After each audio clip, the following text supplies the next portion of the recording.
O Lar Adventista, capítulo 28. A primeira escola da criança. Plano original de Deus para a educação. O método de educação estabelecido no Éden centralizava-se na família. Adão era o filho de Deus, e era de seu pai que os filhos do Altíssimo recebiam instrução. Tinham, no mais estrito sentido, uma escola familiar. No plano divino de educação, adaptado às condições do homem após a queda, Cristo ocupa o lugar de representante do Pai como o elo conectivo entre Deus e o homem. Ele é o grande ensinador da humanidade. E ele ordenou que os homens e mulheres fossem seus representantes. A família era a escola e os pais os professores. A educação centralizada na família era a que prevalecia nos dias dos patriarcas. Deus provia às escolas assim estabelecidas as mais favoráveis condições para o desenvolvimento do caráter. O povo que estava sob sua direção ainda prosseguia com o plano de vida que ele havia designado no princípio.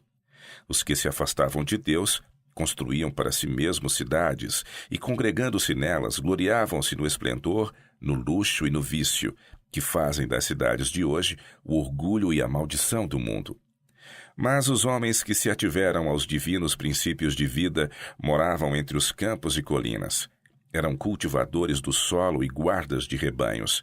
E nessa vida livre e independente, com suas oportunidades para o trabalho, estudo e meditação, aprendiam acerca de Deus e ensinavam os filhos a respeito de suas obras e caminhos. Tal foi o método de educação que Deus desejava estabelecer em Israel. Na vida usual, a família era tanto a escola como a igreja, sendo os pais os instrutores nos assuntos seculares e religiosos. O círculo da família. Em sua sabedoria, o Senhor determinou que a família seja a maior dentre todos os fatores educativos. É no lar que a educação da criança deve iniciar-se.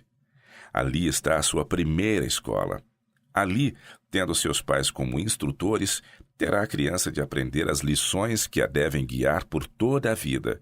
Lições de respeito, obediência, reverência, domínio próprio. As influências educativas do lar são uma força decidida para o bem ou para o mal. São, em muitos sentidos, silenciosas e graduais, mas, sendo exercidas na direção devida, tornam-se fator de grande alcance em prol da verdade e justiça. Se a criança não é instruída corretamente ali, Satanás a educará por meio de fatores de sua escolha.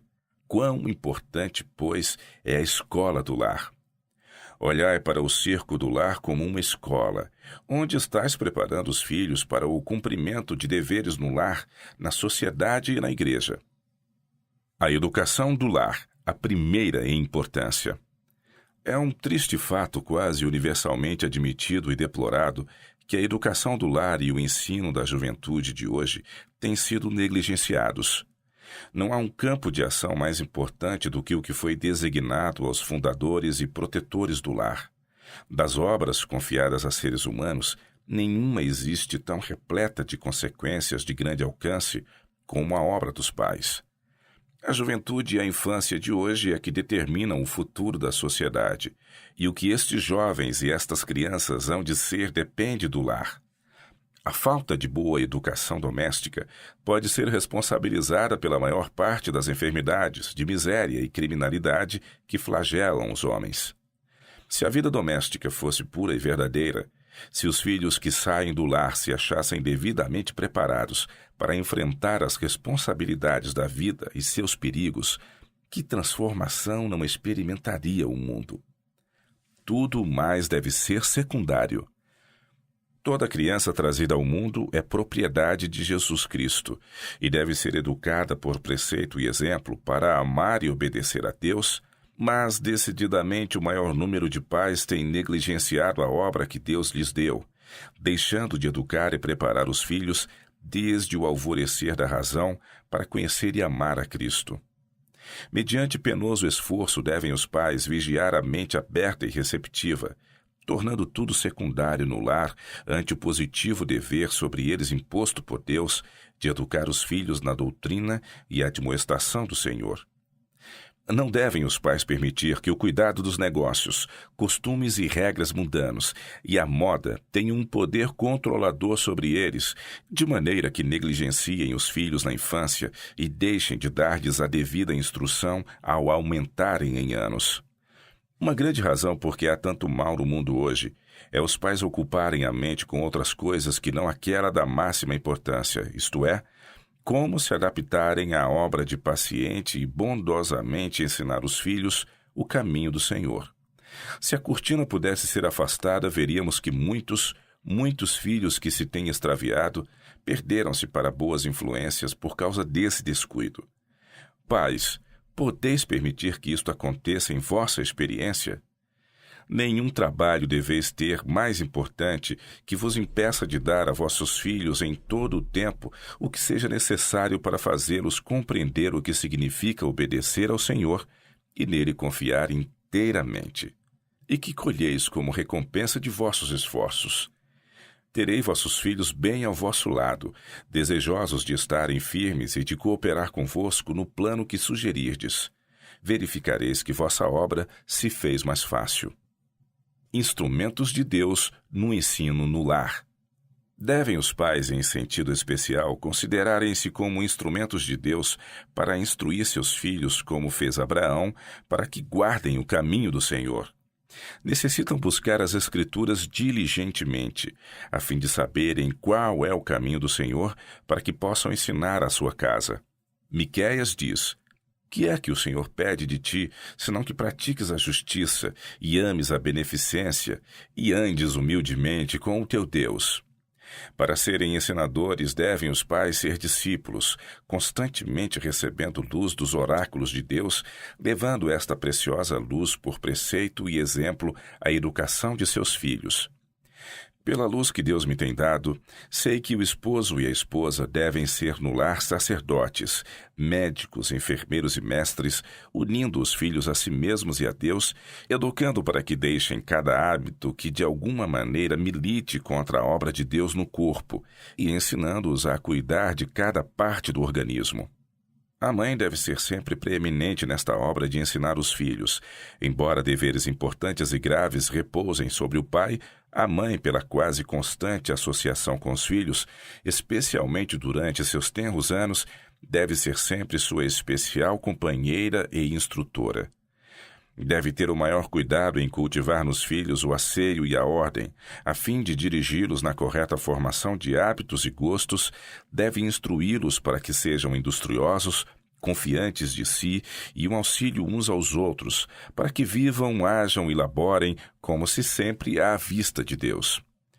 As irmãs mais velhas podem exercer forte influência sobre os membros mais jovens da família. Os mais novos, testemunhando o exemplo dos mais idosos, serão levados mais pelo princípio de imitação do que por preceitos inúmeras vezes repetidos. A filha mais velha deve sentir sempre ser um dever cristão sobre ela deposto de ajudar a mãe a levar seus inúmeros e trabalhosos encargos. Os pais devem demorar-se mais no lar. Por preceito e exemplo, devem ensinar aos filhos o amor e o temor de Deus. Devem ensinar-lhes a serem compreensivos, sociáveis, afetivos, a cultivar hábitos industriosos de economia e abnegação. Dando aos filhos amor, simpatia e encorajamento no lar, os pais podem prover-lhes um seguro e aprazível refúgio contra muitas tentações no mundo. Preparação para a escola da igreja. É na escola do lar que nossos meninos e meninas se preparam para frequentar a escola da igreja. Os pais devem ter isto constantemente em vista e, como professores no lar, consagrar a Deus todas as faculdades de seu ser para que possam cumprir sua elevada e santa missão. A instrução diligente e fiel no lar é o melhor preparo que as crianças podem receber para a escola da vida. Predominantes injunções de Deus. Temos regras bíblicas para a guia de todos, tanto de pais como de filhos, norma alta e santa, da qual não há fugir. As injunções de Deus devem ser predominantes. Abram os pais e mães a palavra de Deus perante ele, o pesquisador dos corações, e perguntem com sinceridade: que diz Deus? Ensinai vossos filhos a amar a verdade, porque é verdade, e porque devem ser santificados pela verdade e capacitados a estarem em pé na solene revista que breve determinará se estão qualificados para a obra mais elevada e para tornarem-se membros da família real, filhos do Rei Celestial. Preparo para o conflito iminente. Satanás está movimentando seus exércitos. Estamos nós individualmente preparados para o terrível conflito que está mesmo à nossa frente? Estamos preparando nossos filhos para a grande crise? Estamos nos preparando a nós mesmos e a nossa casa para conhecer a posição do adversário e seus métodos de guerra? Estão nossos filhos formando hábitos de decisão para que possam estar firmes e inamovíveis em toda questão de princípio e dever? Oro para que possamos todos compreender os sinais dos tempos, a fim de que preparemos a nós mesmos e a nossos filhos, de maneira que no tempo do conflito Deus possa ser nosso refúgio e defesa.